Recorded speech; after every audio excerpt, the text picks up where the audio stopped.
ഈശോയിൽ സ്നേഹം നിറഞ്ഞവരെ, വിശുദ്ധരിലൂടെ വിശുദ്ധിയിലേക്ക് എന്ന ഈ ഒരു വിശുദ്ധരെ പരിചയപ്പെടുത്തുകയും അങ്ങനെ വിശുദ്ധരുടെ മാതൃകയും ജീവിതവും മനസ്സിലാക്കി ഒന്നുകൂടെ വിശുദ്ധിയിലേക്ക് വളരാൻ ആഗ്രഹിക്കുകയും ചെയ്യുന്ന പ്രയത്നിക്കുന്ന ഈ ഒരു ശുശ്രൂഷയിലേക്ക് എല്ലാവരെയും സ്നേഹത്തോടെ സ്വാഗതം ചെയ്യുന്നു. നമുക്ക് കൂടുതൽ കൂടുതൽ വിശുദ്ധരെക്കുറിച്ച് അറിയാം, അവരുടെ ജീവിതത്തെ മനസ്സിലാക്കി അവരെപ്രകാരം ക്രിസ്തുവിനെ അനുകരിച്ച് ജീവിച്ച് സ്വർഗം കൈയടക്കി എന്ന് മനസ്സിലാക്കുമ്പോൾ ഒന്നുകൂടെയൊക്കെ വിശുദ്ധി വളരാൻ, ഒന്നുകൂടെയൊക്കെ നമുക്കും വിശുദ്ധിയും പുണ്യവും ഒക്കെ ആർജിച്ചെടുക്കാനായിട്ട് സാധിക്കട്ടെ. ഈ ആശംസയോടെ പ്രാർത്ഥനയോടെ ഇന്നത്തെ വിശുദ്ധയിലേക്ക് നാം പ്രവേശിക്കുന്നു.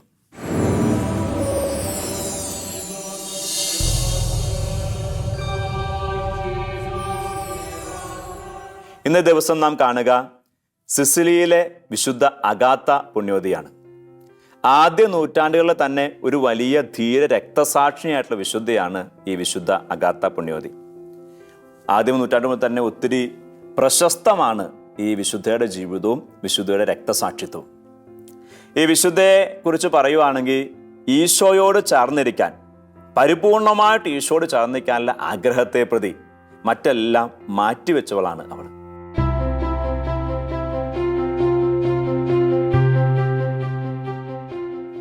എന്തിനു വേണ്ടി ഈ വിശുദ്ധ അഗാത്ത പുണ്യവതി ഒരു രക്തസാക്ഷിയായിട്ട് മാറി, അല്ലെങ്കിൽ ജീവൻ ബലി ചെയ്തു? അതിൻ്റെ ഉത്തരം ഇതാണ്: അവൾക്ക് പരിപൂർണമായിട്ട് ഈശോയോട് കൂടെ ആയിരിക്കണം. പൂർണ്ണതയിൽ ഈശോയോട് ചേർന്നിരിക്കാൻ, ഈശോയുടെ സ്നേഹത്തിൽ മുന്നോട്ട് പോകാൻ അവൾ ആഗ്രഹിച്ചു. അതിന് തടസ്സമായിട്ടുള്ളൊരു സാഹചര്യം വന്നപ്പോഴാണ് തൻ്റെ ജീവൻ പോലും കളഞ്ഞുകൊണ്ടും ഈശോയിൽ നിന്ന് ഞാൻ അകന്നു പോകില്ല എന്നൊരു തീരുമാനത്തിൽ അവൾ എത്തിച്ചേരുക. ലോകത്തിൻ്റെ കണ്ണുകൊണ്ട് നോക്കിയിട്ടുണ്ടെങ്കിൽ ഒരു സൗഭാഗ്യമായിരുന്നു അവളുടെ ജീവിതത്തിൽ തേടി വന്നേ. സൗഭാഗ്യം അന്നത്തെ ആ നാടിനെ ഭരിക്കുന്ന ഗവർണർ, ആ നാടിൻ്റെ പരമാധികാരി, ആ പരമാധികാരി ഇവളിൽ ആഗ്രഹം തോന്നുകയും അവളെ വിവാഹം കഴിക്കണമെന്ന് ആഗ്രഹം തോന്നുകയും ചെയ്തു. എന്ന് പറഞ്ഞാൽ അവളുടെ ജീവിതത്തിൽ ഒരു വലിയ സൗഭാഗ്യം, മറ്റു പലരും കുതിക്കുന്ന ഒരു സൗഭാഗ്യം. ആ സൗഭാഗ്യം വരുമ്പോൾ, എന്നാൽ എനിക്ക് ഈശോയോട് ചേർന്ന് നിൽക്കാൻ, 100% ഈശോയോട് ചേർന്ന് നിൽക്കാൻ ഇത് തടസ്സമാണ് എന്നൊരു ചിന്ത വരുമ്പോൾ ആ ഒരു ആഗ്രഹത്തെ നിഷേധിക്കുകയും അതിൻ്റെ ഫലമായിട്ടാണ് ഈ സഹനവും അതുപോലെ വേദനയും രക്തസാക്ഷിത്വവും ക്രൂരമായ മരണമൊക്കെ അവൾക്ക് ഏൽക്കേണ്ടി വന്നത്. സ്നേഹത്തോടെയും സന്തോഷത്തോടെ അവരെ ഏറ്റെടുത്തത്.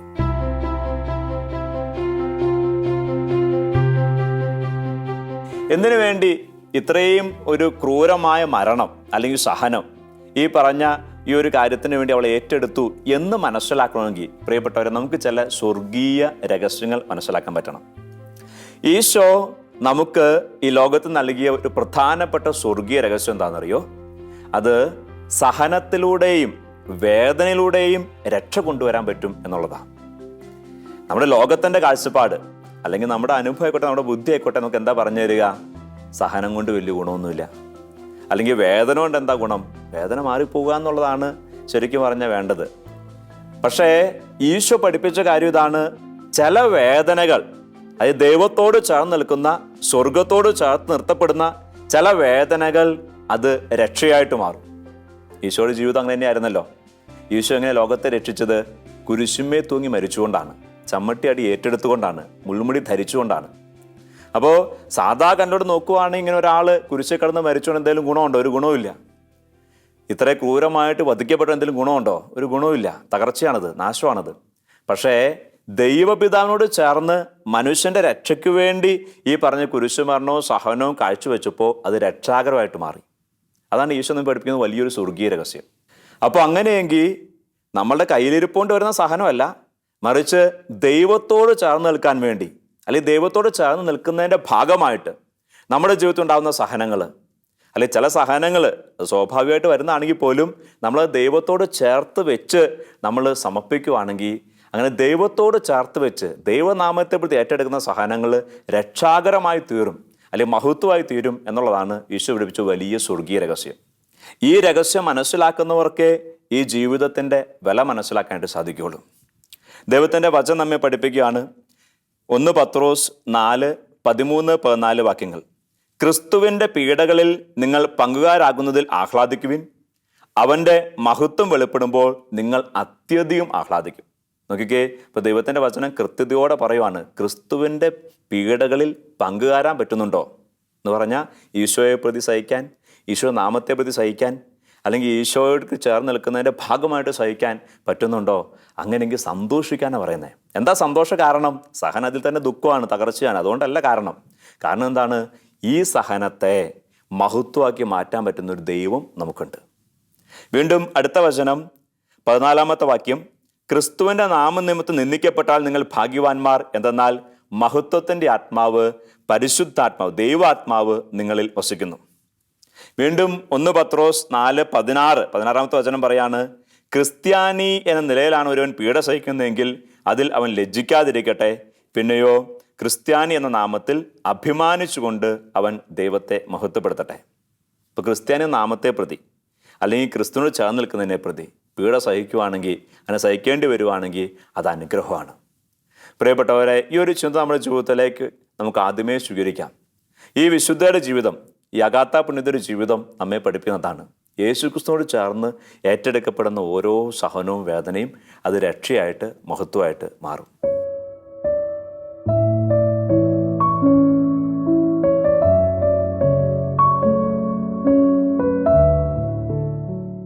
വിശുദ്ധ അഗാത്ത പുണ്യയുടെ ജീവിതത്തിലേക്ക് നാം കടന്നു ചെല്ലുവാണെങ്കിൽ, 3-ാം നൂറ്റാണ്ടിൽ ജനിച്ച് മരിച്ച് കടന്നുപോയ ഒരു പെൺകുട്ടിയാണ് ഈ വിശുദ്ധ അഗാത്ത. അവൾ ഒരു റോമൻ പ്രൊവിൻസായ സിസിലിയിലെ കറ്റാനിയായിൽ AD 231 ജനിച്ചു. AD 251 രക്തസാക്ഷിയായിട്ട് മരിച്ച് സ്വർഗത്തിലേക്ക് പോയി. പ്രിയപ്പെട്ടവരെ, ഈ ഒരു റോമൻ പ്രൊവിൻസ് എന്നൊക്കെ പറയുമ്പോൾ ആ ഒരു കാലഘട്ടത്തിൻ്റെ പ്രത്യേകത മനസ്സിലാക്കിയിരിക്കുന്നത് നമുക്ക് ഈ വിശുദ്ധയുടെ ജീവിതത്തെ മനസ്സിലാക്കാൻ എളുപ്പമാണ്. അന്ന് പാക്സ് റൊമാന അല്ലെങ്കിൽ റോമൻ ഭരണം, റോമൻ ആധിപത്യം, സാമ്രാജ്യം നിലനിന്നിരുന്ന ഒരു സമയമാണ്.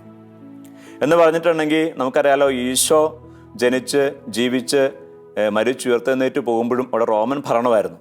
അപ്പം അതുകൊണ്ട് യഹൂദ രാജ്യത്തെ റോമാക്കാർ പിടിച്ചടക്കി അവരവിടെ ഒരു ഗവർണറെ വെച്ചിട്ട് ആ ഗവർണറുടെ നേതൃത്വത്തിലാണ് ആ രാജ്യം മുന്നോട്ട് പോവുക, ഒന്ന് റോമൻ ആധിപത്യത്തിൻ്റെ കീഴിൽ.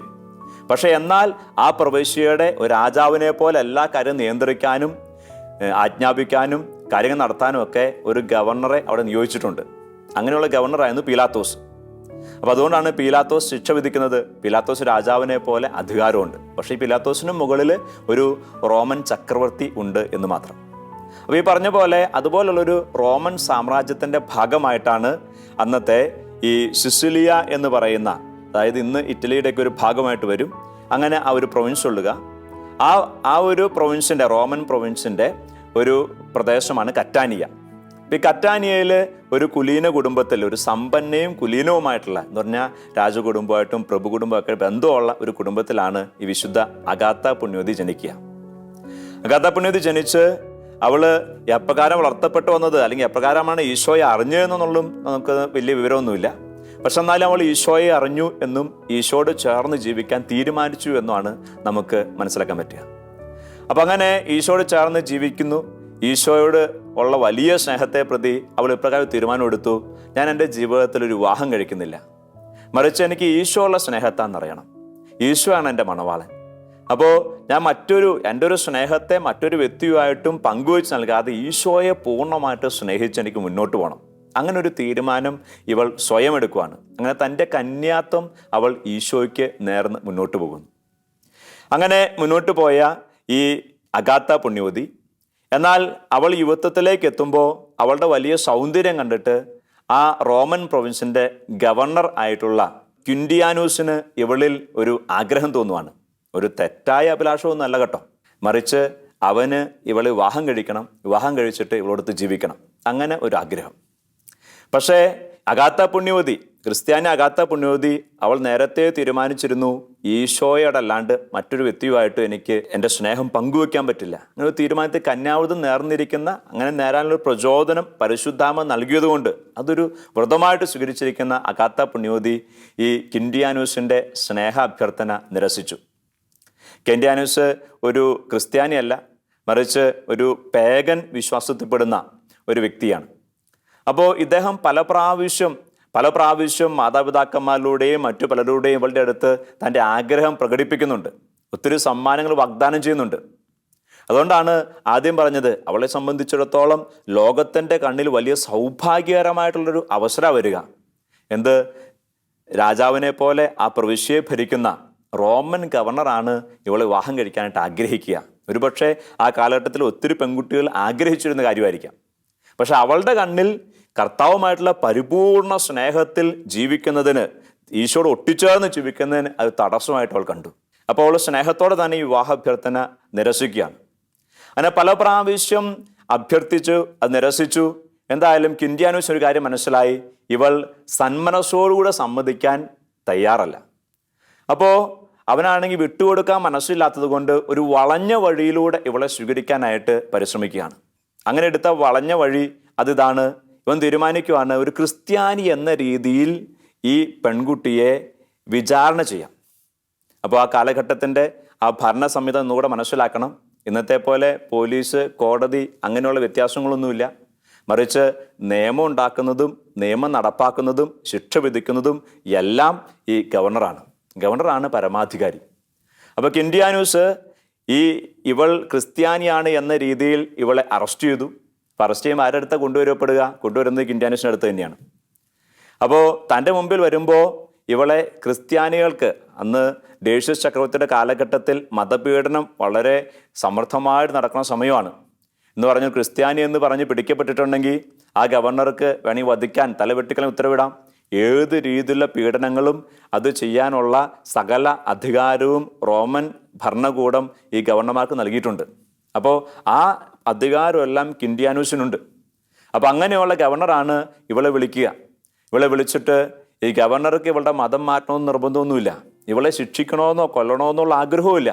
മറിച്ച് ഗവർണറായ കിൻഡിയാനൂസിന് ഒറ്റ ആഗ്രഹമുള്ളൂ, ഇവള് വിവാഹത്തിന് സമ്മതിക്കണം. അപ്പം അതുകൊണ്ട് ഇവളെ വിളിച്ചുകൊണ്ട് ഇവളെ ഭീഷണിപ്പെടുത്തുവാണ്, നീ ഞാനുമായിട്ട് വിവാഹത്തിന് സമ്മതമല്ല എന്ന് പറയുവാണെങ്കിൽ നിന്നെ വധിക്കാൻ എനിക്ക് അധികാരമുണ്ട്. പ്രിയപ്പെട്ടവർ, ആ സമയത്ത് വിശുദ്ധ അഗാത്ത പുണ്യവതി യാതൊരു മനഃശാന്തിയും ഇല്ലാണ്ട് ധൈര്യത്തോടെ പറയുവാണ്, എനിക്ക് ഈശോയെ ഉപേക്ഷിച്ചിട്ട് വേറൊരു ജീവിതം വേണ്ട.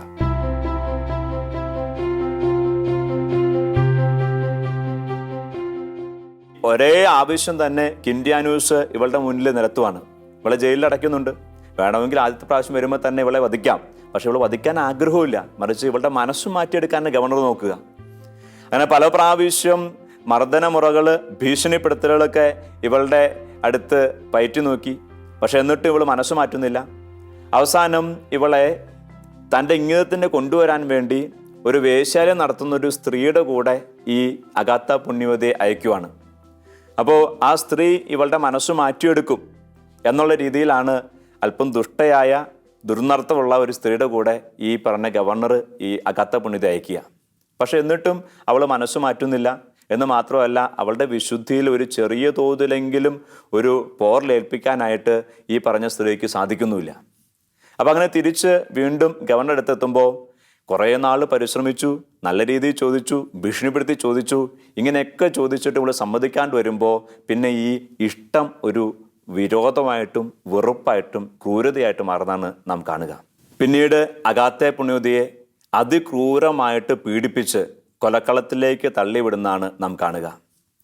ഇവളെ അതിക്രൂരമായിട്ട് ചാട്ട കൊണ്ടടിക്കുകയും ചമ്മട്ടി കൊണ്ടടിക്കുകയും അവളുടെ വസ്ത്രമെല്ലാം ഉരിഞ്ഞു മാറ്റി പൊതുസമൂഹത്തിന് മുമ്പിൽ അപമാനിതയാക്കുകയും അതിനുശേഷം ഇരുമ്പ് കൊളുത്തുകൾ കൊണ്ട് അവളുടെ മാംസളമായ ശരീരഭാഗങ്ങളിലൊക്കെ ഇരുമ്പ് കൊളുത്ത് വലിച്ച് അത് തുളച്ചു കയറ്റി അത് വലിച്ച് കീറിയെടുത്ത് അങ്ങനെ ശരീരം മുഴുവൻ വേദന നിറഞ്ഞ, മുറിവ് നിറഞ്ഞ ഒരവസ്ഥയിലേക്ക് ഇവിടെ കൊണ്ടുവരിക.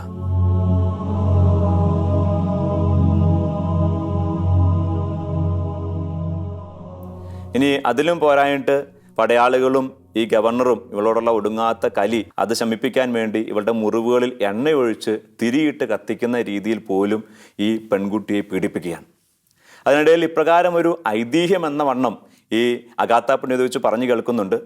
ഇപ്രകാരം ഒരു ദിവസത്തെ മുറിവുകളും പീഡനങ്ങളൊക്കെ കഴിഞ്ഞ് ഇവളെ സെല്ലിലേക്ക് മാറ്റിക്കഴിയുമ്പോൾ ജയിലിൽ വെച്ച് വിശുദ്ധ പത്രോസ്ലീഹ ഈ അഗാത്ത പുണ്യവതിക്ക് പ്രത്യക്ഷപ്പെടുകയും ഇവളുടെ മുറിവുകളിൽ സ്പർശിച്ച് അവയെ അത്ഭുതകരമായിട്ട് സൗഖ്യപ്പെടുത്തുകയും ചെയ്തു എന്നൊരു കഥയും ഈ വിശുദ്ധ അഗാത്ത പുണ്യവതിയുടെ പേരിൽ നാം പറഞ്ഞു കേൾക്കുന്നുണ്ട്. ഇങ്ങനെ പല നാൾ പീഡിപ്പിച്ചെങ്കിലും സാധാരണ രീതിയിൽ ഒരു പെൺകുട്ടി 1-2 ദിവസത്തിനുള്ളിൽ ഇങ്ങനെ പീഡിപ്പിക്കണോ മരിക്കേണ്ടതാണ്, മുറിവുകളുടെ രക്തം മാറുന്നു മറ്റും. പക്ഷേ ഇവൾ മരിച്ചില്ല എന്നും അതിനുശേഷം ഇവള് തന്നെ സ്വയം എൻ്റെ ആത്മാവിനെ നിൻ്റെ കരങ്ങളിലേക്ക് സ്വീകരിക്കണേ എന്ന് ഈശോയോട് പ്രാർത്ഥിക്കുമ്പോൾ അതനുസരിച്ച് ജയിലിൽ വെച്ച് അഗാത്ത പുണ്യവതി മരണമടയുകയും സ്വർഗത്തിലേക്ക് കരേറിപ്പോവുകയും ചെയ്തു എന്നതാണ് ഈ ചരിത്രം നമുക്ക് പറഞ്ഞു തരിക.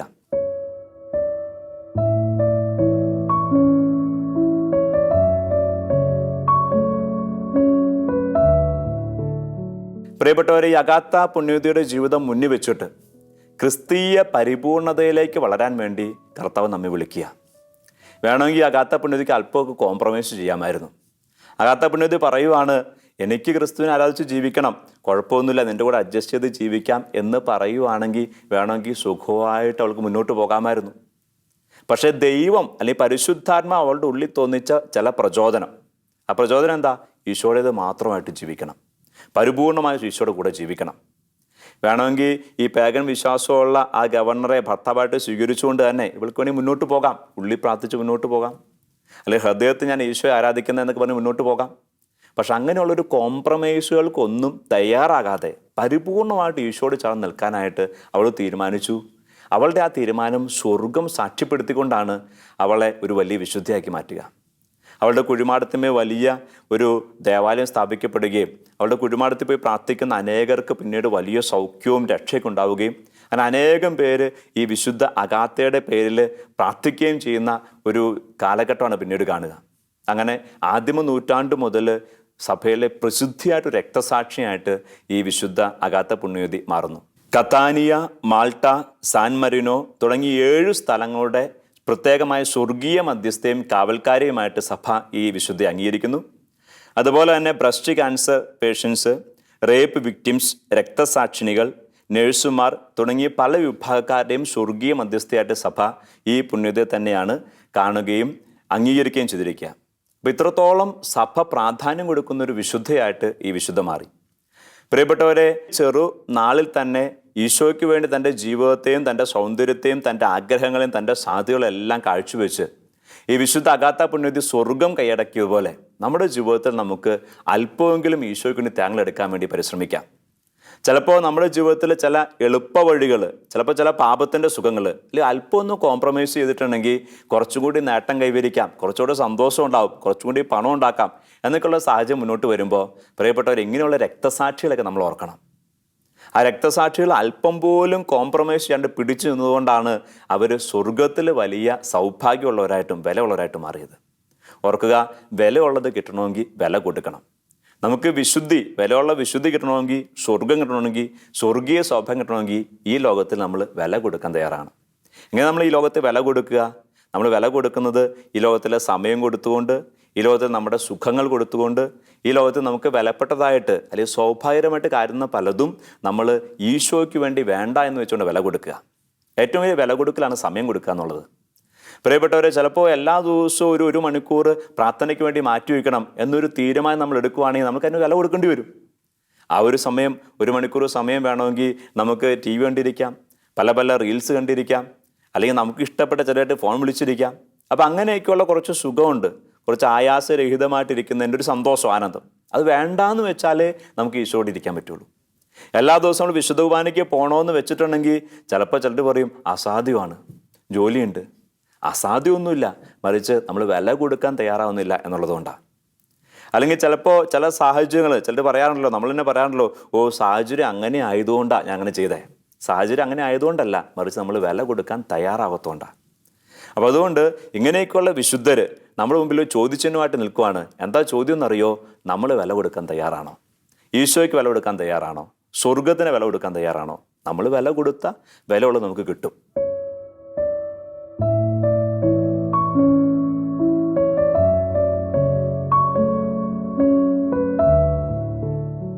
ഈശോയിലെ സ്നേഹം നിറഞ്ഞവരെ, അപ്പോൾ ഇതുപോലെയുള്ള വിശുദ്ധരോട് ചേർന്ന് നിന്നുകൊണ്ട് സ്വർഗത്തിന് വില കൊടുത്ത് ജീവിക്കാൻ, സ്വർഗീയ സൗഭാഗ്യം വില കൊടുത്ത് ജീവിക്കാൻ നമുക്കെല്ലാവർക്കും പരിശ്രമിക്കാം. ഈശോ നമ്മെ അനുഗ്രഹിക്കട്ടെ. ഇന്നേ ദിവസം നമ്മൾ കണ്ടത് ഒരു വലിയ രക്തസാക്ഷിയായ വിശുദ്ധിയാണ്, വിശുദ്ധ അഗാത്ത പുണ്യവതി. വിശുദ്ധ അഗാത്ത പുണ്യവതി ഒരിക്കൽ ഇപ്രകാരം ഇങ്ങനെ പ്രാർത്ഥിക്കുന്നുണ്ട്: ഈശോയെ, എൻ്റെ മനസ്സിനെ നിനക്കറിയാമല്ലോ, എൻ്റെ ആഗ്രഹം നിനക്കറിയാമല്ലോ, സർവ്വ സൃഷ്ടികളെയും സൃഷ്ടിച്ച് അങ്ങെല്ലാം അറിയുന്നുണ്ടല്ലോ. എന്നിട്ട് അഗാത്ത പുണ്യത പറയാണ്, എൻ്റേതായിട്ട് എന്തെങ്കിലും ഉണ്ടോ അതെല്ലാം നീ നിൻ്റേതായിട്ട് സ്വീകരിക്കണേ. അഗാത്ത പുണ്യത പ്രാർത്ഥിക്കുവാണ്, എൻ്റെ ആഗ്രഹം നിനക്കറിയാം, എൻ്റെ മനസ്സ് നിനക്കറിയാം, എൻ്റേതായിട്ട് എനിക്ക് എന്തെങ്കിലും ഉണ്ടോ അതെല്ലാം നിനക്ക് സമർപ്പിക്കാൻ ഞാൻ ആഗ്രഹിക്കുന്നു, അല്ല നീ സ്വന്തമാക്കണേ. പ്രിയപ്പെട്ടവരെ, നമുക്കും നമ്മുടേതായിട്ട് എന്തൊക്കെയുണ്ടോ അതെല്ലാം കർത്താവിന് സമർപ്പിക്കാനുള്ള വലിയ ആഗ്രഹത്തിൽ വളരാം. ഇതാ വിശുദ്ധ പത്രോസ്ലീഹ നമ്മോട് പറഞ്ഞു തരുന്ന ആ ദൈവവചനം ഒന്നുകൂടെ ഓർമ്മയിലേക്ക് സ്വീകരിച്ചുകൊണ്ട് നമുക്ക് മുന്നോട്ട് പോകാം. വചനം പറയാണ്, ഒരു ക്രിസ്ത്യാനി എന്ന നിലയിലാണ് ഒരുവൻ പീഡ സഹിക്കുന്നതെങ്കിൽ അതിൽ അവൻ ലജ്ജിക്കാതിരിക്കട്ടെ. പിന്നെയോ ക്രിസ്ത്യാനി നാമത്തിൽ അഭിമാനിച്ചുകൊണ്ട് അവൻ ദൈവത്തെ മഹത്വപ്പെടുത്തട്ടെ. ഈശോയെ പ്രതി എന്തെങ്കിലുമൊക്കെ വിട്ടുകൊടുക്കാൻ, ഈശോയെ പ്രതി നമ്മുടെ സുഖങ്ങൾ വേണ്ടാന്ന് വെക്കാൻ, ഈശോയെ പ്രതി നമുക്ക് സ്വന്തമായിട്ടുള്ളത് കൊടുക്കാനായിട്ട് അവസരം വരുമ്പോൾ നമ്മൾ അഭിമാനത്തോടു കൂടെ ഈശോയ്ക്ക് അത് കൊടുക്കാൻ, സന്തോഷത്തോടെ ഈശോയ്ക്ക് അത് കൊടുക്കാൻ നമുക്ക് സാധിക്കട്ടെ. അങ്ങനെ സ്വർഗത്തിൽ വലിയ വില നമുക്ക് ലഭിക്കട്ടെ. ഈശോ നമ്മെല്ലാം സമർത്ഥമായിട്ട് അനുഗ്രഹിക്കട്ടെ.